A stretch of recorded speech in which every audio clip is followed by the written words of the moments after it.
Hi, Flick here from the Nerd Soapbox, and today we're at the 2024 Pasadena Comic Con with a special guest. Our guest is a magician and an actor, and he's best known to the Nerd Soapbox gang for being in the Addams Family movies. Yep, if you guessed The Thing, you guessed Christopher Hart, you guessed right. Hi, Christopher. Pleasure. Oh, it's nice to meet you. Nice to meet you. Oh, so how's your con so far, Christopher? Very good. You know, I'm fairly new to these, so this is about my fourth one. So each one is a little different. I'm learning the ropes, so to speak. Nice. How do you like the cosplay people?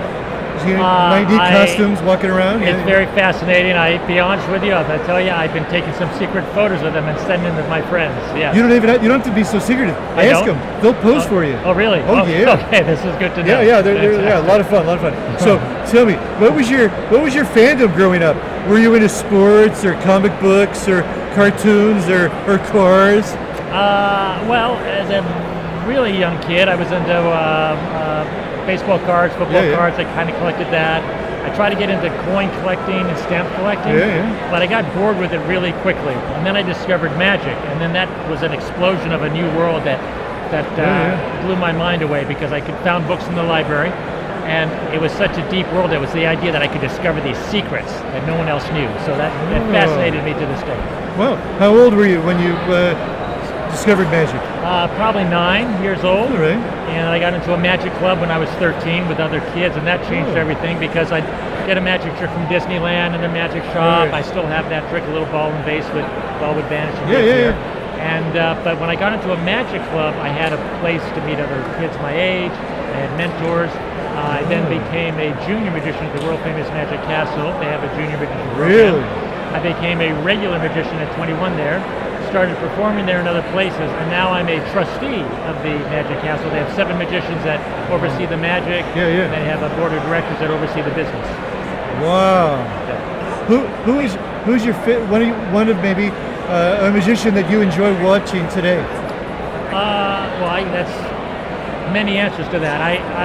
My hero in the beginning, I worked for David Copperfield when I was 20 years old. I actually met him on my first visit to the Magic Castle as a young magician. I met David Copperfield. He was in town to do his TV special and was introduced in the lecture. And he tapped me on the shoulder and wanted to look at the little lecture notes I had bought, and I had him sign it. So it was 1977. And then years later, I met him in the magic shop and got to know him, and then he hired me to work in Las Vegas and his TV specials, and I went to China with him when he worked on the Great Wall of China special. Wow. But he's still my hero in terms of his accomplishments. But I have a lot of great other friends, Jack Goldfinger and Dove, Johnny Thompson, Norm Nielsen, people that work their 12-minute magic act in Vegas. That was always my dream, to work in Vegas, which I achieved. I followed their format of 12 minutes to work visual in a big room. But now Vegas has changed. It's all Cirque du Soleil. So unless I wear leotards and can climb a pole, it's my act. Stay away. That's my leotards and a pole. I got to see David Copperfield. Oh, yeah, it's pretty amazing. He's fantastic. Boom! There's a motorcycle. Yeah. Hey, here's a car. It's like wow. And then there's a UFO floating around the audience. He still got it. Yeah, he does. He used the term the GOAT. Greatest of all time. And I think he blew open a new road of magic that's never been would have happened if it wasn't for him. Yeah, he's pretty fantastic. So, what's your favorite trick to perform? Well, I have a magic act. Like I said, I travel around the world, outside of the country here, because I can work to music. So it's an international act, and I have 2 tricks I invented that were unique to me. I have a pink glove. As you know, I played Thing in the Addams Family movies, but I developed a trick just before I did the movie where the pink glove, woman's glove, comes to life and crawls on me, and kind of plays with my tie and drags me off stage. But it was great because when I did Addams Family, when I was doing TV shows, I could do that, and it's sort of like Thing's girlfriend. So it was a perfect. It's pretty neat. So, how did you get into acting? How did your part as Thing in the Addams Family movies come about? Well, that's interesting too. I'm not an actor, even though you could say being a magician involves some acting skills in some parts. I was terrified of acting. I didn't, but I love magic so much. I always say magic. My love of magic was greater than my fear of being on stage, and it was actually the power of magic that actually forced me on there because I love magic so much. But I met a guy that was a friend of mine working for another magician, and he later became an agent. And then he called me up because they had a breakdown. They were looking for a magician that played his hand. Now they looked at musicians, puppeteers, anybody that worked with their hands. It's a big casting call, and they couldn't find anybody, so they looked at magicians with sleight of hand skills. And you needed to have skills, precise movements. In fact, when they interviewed me, they said, "Can you be under a table for hours?" And I said, "For hours." As a magician, I work in front of a mirror over and over and over, repetitious movements. So they liked my look at my hand, the skill I had, the ideas I had to create the character. Neat. Do you have a favorite? Can you share with us a favorite story or anecdote from your time filming with the Addams Family? I have many, but one of them was, they as you know, your experience in the business, they shoot the movies out of sequence, right? They don't shoot it. So one of the first things I did was with Raul Julia, and I'm under a table, and they put my hand through the table, and they make it so like they don't see my body, and I have to do a scene where I tap a spoon from a cereal bowl to like tell Gomez, Morticia's in danger, send help. So even though that scene happened later in the movie, I filmed it early on. Well, the director says, okay, let's do another shot, Christopher.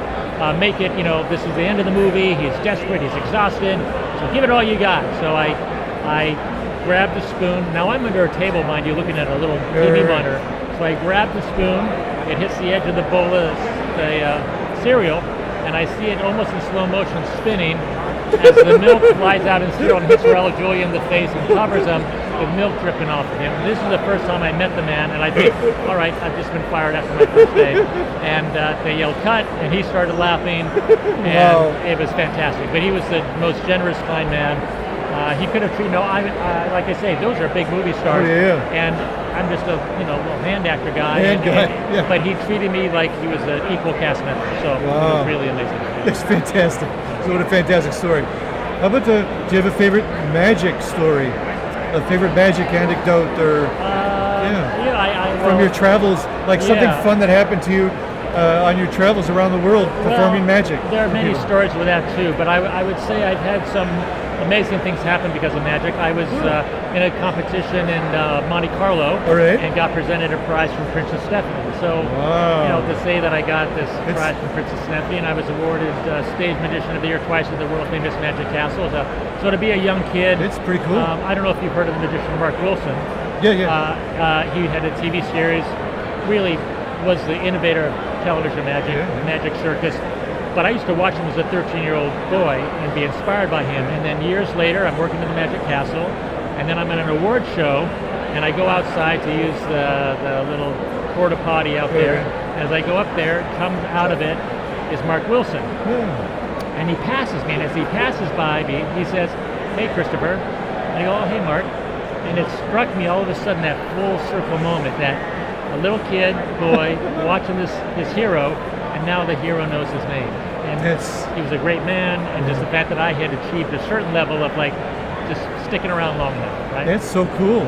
Yeah. Well, I remember watching, was it Harry Blackstone Jr. when I was growing up. I loved Harry Blackstone Jr. And then also Doug Henning was on the TV quite a lot when I was younger. I loved magic when I was a kid. And Gabe Blackstone is their chairperson of the board of trustees. So I was a huge fan of Harry Blackstone Jr. as well. So to be next to have Gabe Blackstone know my name or text me or call me, it's kind of trippy. It's mind blowing. Yeah, the little kid in me still hard to realize. Are you on social media? I'm on Facebook. I am the worst. I'm I'm an old guy. I'm terrible. I'm trying to get better. I just joined Instagram. Good. I only have 2 photos up from another autograph show. I should be posting regularly. I don't, but I love scrolling through Instagram. It's like potato chips. Who You can't doesn't? get enough. But I get so inspired by the art, like dancers and comedians and Broadway shows. It's all forms of inspiration for me. It's really fun. So. Wow. Well, gee, Christopher, thanks for talking to us today. Thank you. One last trick here. I'm going to disappear. Oh, just kidding. All right. So let's see who else we can find to talk to at the 2024 Pasadena Comic Con. Jeez, thanks for talking to us. Oh, you're fantastic. Thank you. Yeah, I used to carry around I used to have a little hot rod I would carry around. Well, yeah. You know what I love about this is I always love, because Doug Henning did a episode of with the Muppets. Right. And I was always so jealous. I always wanted to do. I have always fantasized about. So the universe has granted many of my bucket list dreams. So I'm just a puppet American. For legal reasons, I'm not a Muppet. I am a puppet American. I'm not sure. So, yes, of course. I need. It's all about education, acceptance. I need to learn. I need to learn the technology. Puppet American. Puppet American. My Puppet fellow American. puppet Americans. Puppet American. I am not a liar. I'm not a thief. All right. You've got very soft hands. I've always very noticed how soft your hands. Do you do anything moisturized? I do actually. A lot of Nivea. Nivea? Yes. Right. Yeah. Any manicures, or you do that yourself? Yeah. Oh yeah, beautiful. Yeah. Oh, fantastic. All right, gotta go. All right, let's see who else we can talk to.